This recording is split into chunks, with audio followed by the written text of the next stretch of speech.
Hey guys, I actually need to tell you that if you're not subscribed to my newsletters, they come out every Friday and they're called Friday Finds. This is information that only my subscribers get in their inbox.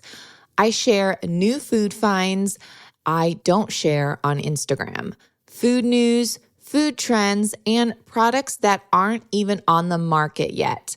But I've got the scoop. I also share special discounts and other recipes throughout the week. Again, only to my newsletter subscribers. This is not published anywhere else and cannot be found on my blog. I do not and never have shared any of your information. This is just another way to stay connected. So be sure you're in the know and subscribe to my weekly newsletters by going to littlesipper.com/subscribe and enter your email. That's it. So pause this episode and go to LILSIPPER.com/subscribe. Anxiety, insomnia affect nearly 70 million Americans every year. And research suggests sleep deprivation can actually cause anxiety disorders. But also, anxiety can cause sleep disorders. It's like the chicken or the egg, and it's a vicious cycle. I've personally struggled with both to the point where I was seriously contemplating medication. But before giving in to meds, I opted to try CBD, specifically NEDS. NED's full spectrum CBD tincture is certified 100% organic, it's outdoor grown, and cold extracted, which means no harmful pesticides or chemicals are involved in the growing or extraction process, creating a pure, highly effective tincture full of all the cannabinoids without making you high. NED has been a part of my life for over 2 years strong because 1, it actually helps, and 2, NED is fully transparent about everything that goes into all their products. They do third-party lab testing in every batch and number each batch sold. Their slow cold extraction process does take more time than other CBD companies, and they know that they may not be producing as much as fast as the other guys. But I personally prefer that over other brands that just want to pump out product left and right. That's what makes NED truly different from all the rest. That's why I highly recommend NED for anyone suffering with anxiety or sleep deprivation. It truly does work. Become the best version of yourself and get 15% off NED products with code DIGEST. Go to helloned.com/digest or enter code DIGEST at checkout. Hey guys, welcome back to the Digest This podcast. I'm your host, Bethany Cameron, and today we are talking about non-toxic cookware, and what may seem like the obvious healthier choice may actually surprise you and are not so healthy as you may have thought. We purify our air, filter our water, scrutinize ingredient lists to ensure foods are chemical-free. Sadly, a lot of that food gets cooked in pots and pans that are coated and treated with harsh chemicals that leach into our meals when heated. Dangerous mixtures of carcinogens, hormone blockers, and compounds that wreak havoc on our central nervous system. I take great measures to avoid putting anything in my body that I think could cause an imbalance, and cookware technically can go into our bodies if we are cooking with the wrong material. So today I'm going to break down the different types of materials commonly used, their harmful effects, and better alternatives. Now let's talk about aluminum. Now aluminum is the third most abundant mineral in the Earth's crust. It's in the air we breathe, the water we drink, and the soil we grow food in. Because of its accessibility and ease in manufacturing, it is one of the most widely used metals for making pots, pans, and many other types of cookware.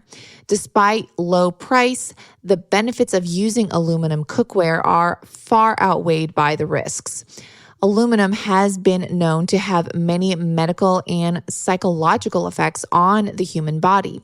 In fact, aluminum is a known neurotoxin that researchers estimate inhibits more than 200 biologically important functions in your body. Additional studies link excessive aluminum exposure to Alzheimer's disease and dementia, while others have shown it to cause nervous system damage. Anodized aluminum cookware is treated with an acidic solution that changes the metal's properties. It becomes much easier to clean, can have a more non-stick quality, and supposedly doesn't cause leaching of aluminum into your food to the extent that regular aluminum does. Now, copper cookware, due to its ability to heat quickly and evenly, has been a staple in the gourmet food service industry. It also looks amazing, having a set of polished copper pots hanging in the kitchen. However, copper is extremely susceptible to leaching into foods, especially when exposed to acidic foods like tomato sauce. It is perfectly healthy for use to eat some copper, but being overexposed has been linked to the development of ulcers and even liver damage. Another term to look out for, and maybe the biggest term, is non-stick, which usually implies the use of Teflon. Polytetrafluoroethylene is the laboratory name given to a synthetic compound discovered by DuPont Chemicals in 1938 and used for production of bearing seals, and is found in everything from heat lamp bulbs to fabric softeners. Studies have linked the chemicals in Teflon with health concerns such as low birth weight, thyroid disease, kidney and testicular cancer, and harm children's immune system. PFOA is another nonstick chemical used in production of other nonstick coatings, including the manufacture of Teflon. This is used to manufacture carpet. It is dangerous, just like Teflon, and it has been linked to tons of serious medical problems such as the development of tumors, neonatal death, and toxic effects on the immune system, liver, and endocrine system. PFOA also has a half-life of 3 years, and our bodies are not capable of metabolizing it, meaning once it's in you, and it will be there, causing problems for a very long time. Now let's talk about silicone. Now, silicone has seemed to be a fairly newer material on the market, let's just say. Silicone cookware seems like a great alternative to other nonstick options. And as we see manufacturers rush to claim that silicone is safe, there's not actually that much research on the safety of these products. One cause for concern is that there are huge variations in the quality of silicone cookware, with cheap, low-quality alternatives full of fillers and binders. So always make sure to get 100% food-grade silicone if you are buying it, so you know that it won't release dangerous fumes or chemicals into your food when heated. The USDA looked at silicone in 1979 and deemed it safe. They haven't looked at it or conducted any follow-up research since. Also, in one study, very limited migration of contaminants was noted from silicone baking sheets or from the silicone nipples of infant bottles. Now, if all you want to do is make jellies, chocolates, ice cubes, or popsicles, then silicone molds can be fun and likely pose little risk of leaching siliconates into your food. Now, As long as you're not putting the silicone in the oven or the dishwasher, you're probably fine. Just remember to, quote, cure the silicone molds in the oven first and clean them thoroughly before using them for any culinary task. Curing is a process of baking them while clean and dry at 220 degrees for just 2 hours in order to burn off any chemical compounds it may have on it. This is an important step because many manufacturers skip this step and leave chemicals in their products that are susceptible to leaching directly into foods. Now let's talk about ceramic. Ceramic pots and pans are made of metal and coated with a nonstick material that has a ceramic base. This material is usually silicone. Keep in mind that items claiming they are made purely from ceramic aren't necessarily better.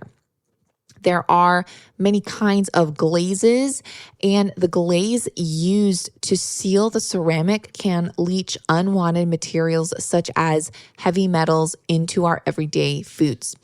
You get what you pay for, but even then, there is no way to be completely sure. Some key advantages of glass cookware are that it responds well for most oven-based cooking.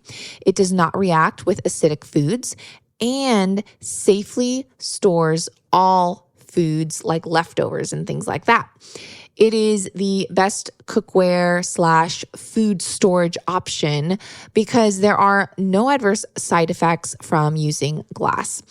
Another fun property of glass is that it's see-through, so it's easy to monitor and kids can watch stuff bake, which is always fun.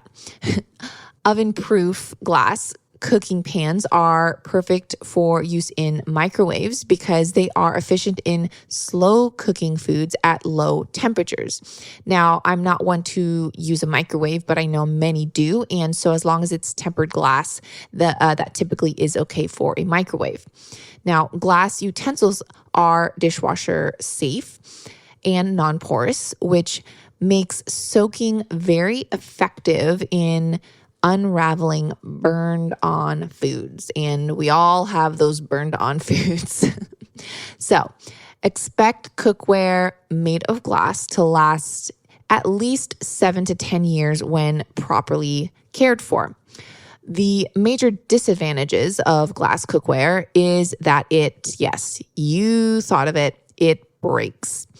The main drawback to glass cookware is that it does crack pretty easily if the glass is brittle, there is weakness, or if there are rapid changes in the temperature, such as going straight from the freezer to the oven or vice versa. Now, I do want to note that some types of ceramic, enamel, and glass cookware are made with lead in order to increase shock resistance and improve glossiness. So it is important to go with a trusted quality brand. Now, speaking of enamel cookware is great for applications when even heat distribution and retention is necessary.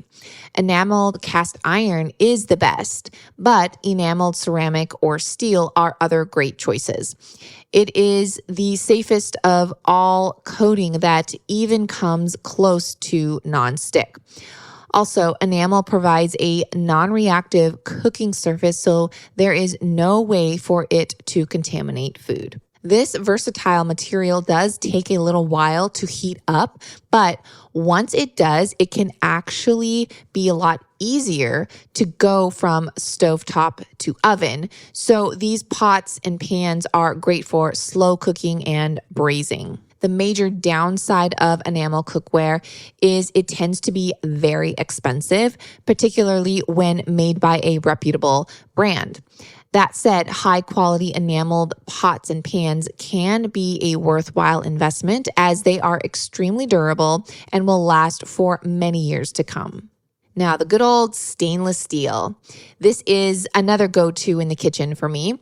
To preserve foods, natural flavors, and avoid not natural flavors, but the actual natural flavor in a food, not the chemical natural flavor, but to preserve the food's natural flavors and avoid chemical coatings. This is the best metal option, stainless steel, because it is non-porous and cannot absorb food particles. It is durable, conducts heat well, and distributes very evenly. Using cast iron is another good option to avoid leaching of toxic chemicals into your food. Cast iron pans do allow iron from the pan into the food and have even been recommended for people experiencing iron deficiency. Widely used and handed down for generations, it's durable, long-lasting, and requires minimal cleaning. Cast iron can be used on the stovetop as well as for baking in the oven and distributes heat very evenly. In order to achieve a nonstick surface on your cast iron pan, it is important that you season it correctly. To do this, simply coat your cast iron in coconut or olive oil and bake it at 350 degrees for an hour. When finished, remove the skillet, let cool, then wipe off the excess oil with paper towels. That's it. So when it comes time to think about replacing all of your cookware, there is a lot to think about. The expense, material, brand, and style. Even if we can't bring ourselves to replace our entire set of cookware, there are some good common sense approaches we can take. First thing you can do is to avoid some of the absorption of unwanted compounds. So, storing your food after it's baked in other materials is key. Now, unless you baked it in glass, that's okay. But if you cooked it in something else, you want to store your leftovers in a different type of Tupperware. Another tip is to avoid using metal and harsh utensils when you cook, as they can scratch and compromise the surface of your pots and pans. Always minimize the amount of time your food is in contact with surfaces, and always add a small amount of lubricant such as olive oil or coconut oil with any type of cookware to minimize the amount of metal that sticks to your food. Another tip is to obviously clean your pots and pans thoroughly after each use. And of course, replace cookware made of aluminum or non-stick if you can right away. In my opinion, it's best to invest in 1 or 2 high quality pots and pans, maybe 1 high quality pan and then 1 high quality pot, and then just toss the rest because, unless you're a family of 10, and maybe you are, but most people don't use a set of 6 different things all at once. So thankfully, typically the average home has 4 burners, 5, sometimes 6, but rarely are we using all 6 burners at the same time. So invest in 1 or 2 or 3 good quality stuff, throw the rest away, and then you can slowly build your pots and pans throughout the years. I hope you all enjoyed this episode, and if you did, please share it with your friends and family as well as in your own Instagram stories and tag me so I can see. And of course, I would love to hear your thoughts as you leave a podcast rating and review. By reviewing and rating the podcast, you are helping support what I do and getting this podcast out into more ears that could benefit from this information. Thanks all for joining. I appreciate all your love and support, and I'll see you guys next time. Thanks for listening to this episode of Digest This. If you enjoyed this episode, please leave a review in your podcast app to let us know. If you're ever wondering how you can support me and this podcast, sharing it with your friends and family is the best way. This is a Resonant Media production produced by Drake Peterson and edited by Chris McCone. To email the show, message us at digestthispod@gmail.com. See you next time. The content of this show is for educational and informational purposes only. It is not a substitute for individual medical and mental health advice and does not constitute a provider-patient relationship. As always, talk to your doctor or health team first.